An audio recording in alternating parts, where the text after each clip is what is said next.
Ramadan. Momentum mengasah kesabaran. Saudaraku, alhamdulillah wa syukrulillah. Adalah sebuah kebahagiaan yang teramat besar bagi kita bahwa tahun ini kita dapat bertemu kembali dengan bulan Ramadan. Dengan berpuasa pada bulan ini, kita memiliki kesempatan untuk mengasah kembali kesabaran kita. Melatih kesabaran memang berat dan terkadang pahit, namun buahnya sangat manis. Allah Azza wa Jalla berfirman, "Wahai orang-orang yang beriman, mohonlah pertolongan kepada Allah dengan sabar dan salat. Sungguh, Allah beserta orang-orang yang sabar." Quran Surat Al-Baqarah 153. Dalam ayat tersebut, disebutkan bahwa Allah Azza wa Jalla bersama orang-orang yang sabar. Apakah ada yang lebih indah dan apakah ada yang lebih manis dari kebersamaan dengan Allah Azza wa Jalla? Bahkan Allah Azza wa Jalla berfirman, "Dan Allah mencintai orang-orang yang sabar." Quran Surat Ali Imran 146. Bukankah sungguh sangat beruntung jika kita dicintai oleh Allah Azza wa Jalla?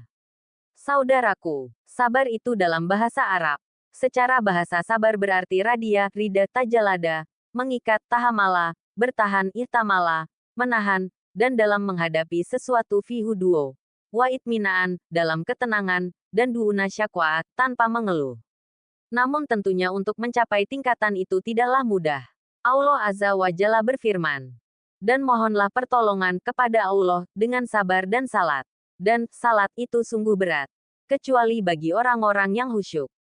Quran Surat Al-Baqarah 45. Mengapa berat? Karena sebagaimana arti bahasanya sendiri, dalam bersabar kita harus mampu menahan diri dan bertahan dari hal-hal yang menggoda kita. Dari hal-hal yang tampaknya begitu menyenangkan dan memberikan kenikmatan. Saudaraku, jika kita berkaca dari kisah Nabi Yusuf dalam Al-Quran, setidaknya ada 3 jenis kesabaran yang harus kita asah, yaitu sabar menahan amarah, melawan godaan nafsu, dan menghadapi cobaan. Bentuk kesabaran yang pertama adalah sabar dalam menahan amarah yang ditunjukkan oleh Nabi Yusuf. Di penghujung kisah Nabi Yusuf, saat Nabi Yusuf telah menjadi orang besar dan para saudaranya yang dahulu kini meminta maaf padanya, beliau tidak memarahi ataupun mencaci maki. Justru beliau berkata, Yusuf berkata, "Pada hari ini tidak ada cercaan terhadap kamu. Mudah-mudahan Allah mengampuni kamu. Dan Dia Maha Penyayang di antara para penyayang." Quran Surat Yusuf 92. Bayangkan, bukan hanya tidak mencela, beliau bahkan mendoakan dan menghibur saudara-saudaranya tersebut. Luar biasa tingkat kesabaran yang beliau tunjukkan. Dan sungguh tepat momentum Ramadan ini kita gunakan untuk lebih bersabar dalam menahan amarah. Dalam kitab Sahih Muslim kita menemukan hadits Rasulullah Shallallahu alaihi wasallam yang diriwayatkan oleh Abu Hurairah.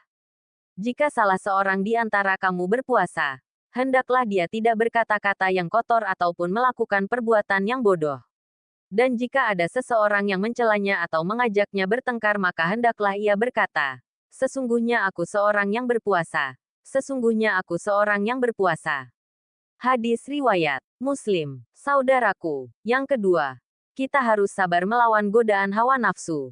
Ketika Nabi Yusuf beranjak dewasa, ia sempat digoda oleh seorang wanita yang begitu cantik dan mempesona untuk melakukan sesuatu yang dilarang oleh Allah Azza wa Jalla. Bagaimana sikap beliau? Beliau berlindung kepada Allah Azza wa Jalla dan berlari menjauhi godaan itu. Allah Azza wa Jalla berfirman, "Dan perempuan yang dia, Yusuf, tinggal di rumahnya menggoda dirinya. Dan dia menutup pintu-pintu.